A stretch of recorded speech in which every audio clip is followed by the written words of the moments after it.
يحتاج الأخ SBC أن نقول له حل في القيمة، ما في أي مشكلة. SBC على حسب اتفاقك مع العروس، إذا أرادت مهرها نقدا سلمها مهرها، إذا أرادت مهرها أثاثا على ما تتفقان، فليس بشيء ملزم.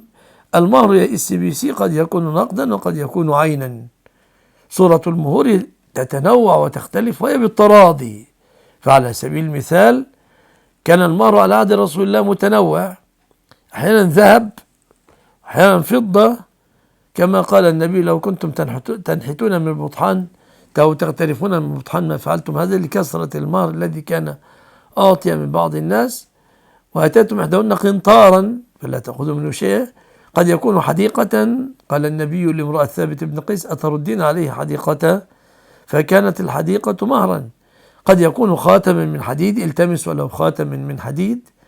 قد يكون تعليم القرآن عند الإفلاس، زوجتكها بما معك من القرآن. قد يكون الإسلام، قالت أم سليم لأبي طلحة: إن تسلم فذاك مهري. ولا يخفى عليك أن العبد الصالح قال لموسى عليه السلام: إني أريد أن أنكحك إحدى ابنتي هاتين على أن تأجرني 8 حجج، فكان المهر إجارة. وكذلك كان المهر عتقا، اعتق النبي صلى الله عليه وسلم صفية بنت حيي وجعل عتقها صدقها، وقضى النبي صلى الله عليه وسلم عن جوارية بنت الحارث مكاتبتها، وكان المهر قضاء الدين الذي عليها في المكاتبة.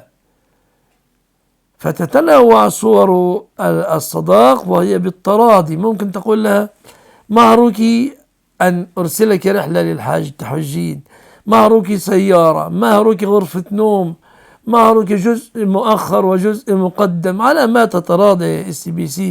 لا تتبع سبيل الذين لا يعلمون، الأمر فيه سعة جدا وبالتراضي.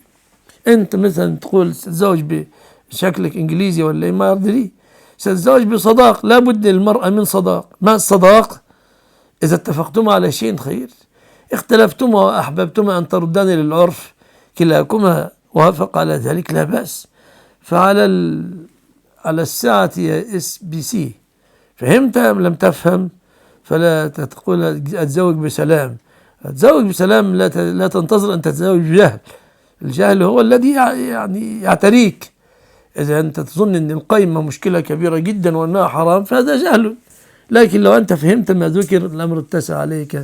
أعتذر إذا أسأت اللفظ معك.